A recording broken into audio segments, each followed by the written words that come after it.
Videos देखने के लिए सब्सक्राइब करें जनसत्ता.com, बेल आइकन दबाकर पाएं लेटेस्ट नोटिफिकेशंस।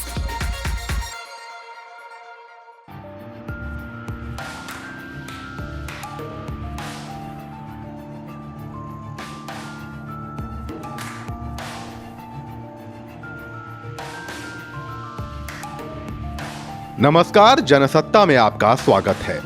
वित्त मंत्री निर्मला सीतारमण ने अपना तीसरा बजट भाषण देसी टैबलेट पर पढ़ना शुरू किया तो लगा इस देसीपन का फायदा देश की आम जनता को भी मिलने वाला है।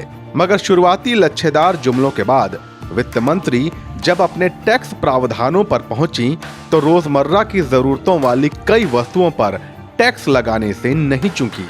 नतीजा, वित्तीय वर्ष 2021-22 के दौरान आप चाहे कितना भी कमाएं, महंगाई डायन के वार से बच नहीं पाएंगे। मगर इससे पहले कि हम महंगाई की बात करें, पहले जरा उन वस्तुओं पर नजर डाल लेते हैं जो इस बजट के बाद सस्ती हो जाएंगी। अपने परोक्ष यानी इनडायरेक्ट टैक्स प्रावधानों और जीएसटी सिफारिशों में वित्त मंत्री ने कई वस्तुओं पर आयात शुल्क में कटौती की या उनकी जीएसटी दर घटा दी। नतीजतन उन उत्पादों की कीमतों में कमी आ जाएगी और आम जनता को वो चीजें सस्ती मिलेंगी। जो चीजें सस्ती होंगी उनमें आयातित सोने चांदी के गहने, लोहे के सामान, स्टील के बर्तन, तांबे के सामान, चमड़े से बनी वस्तुएं, जूते और नायलॉन वगैरह शामिल हैं। कोरोना संकट से जूझ रहे स्वदेशी उद्योग धंधों को बढ़ावा देने में ये टैक्स प्रावधान काफी अहम भूमिका निभाएंगे।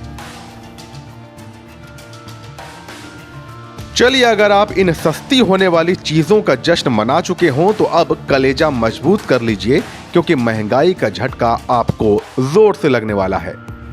वित्त मंत्री ने चुनिंदा वस्तुओं पर कृषि विकास सेस लगाने का ऐलान किया है, जिसके बाद पेट्रोल पर प्रति लीटर 2.5 रुपए और डीजल पर प्रति लीटर 4 रुपए का सेस लग जाएगा। अब डीजल की कीमत बढ़ेगी तो उसका असर माल ढुलाई पर पड़ेगा और माल ढुलाई महंगी हो जाने की वजह से तकरीबन हर वस्तु का दाम बढ़ जाएगा। इसके अलावा इलेक्ट्रॉनिक आइटम और नायलॉन से बने कपड़ों पर भी टैक्स दरों में बढ़ोतरी के कारण इनके दाम बढ़ जाएंगे। मोबाइल फोन और चार्जर पर 2.5% इंपोर्ट ड्यूटी लगने की वजह से इनकी कीमतें बढ़ जाएंगी। तो वहीं सोलर लालटेन और ऑटो पार्ट्स की कीमतों में भी इजाफा देखने को मिलेगा। बहुत से लोग सेस यानी कि उपकर शब्द को सुनते तो हैं, मगर उसका मतलब नहीं समझते।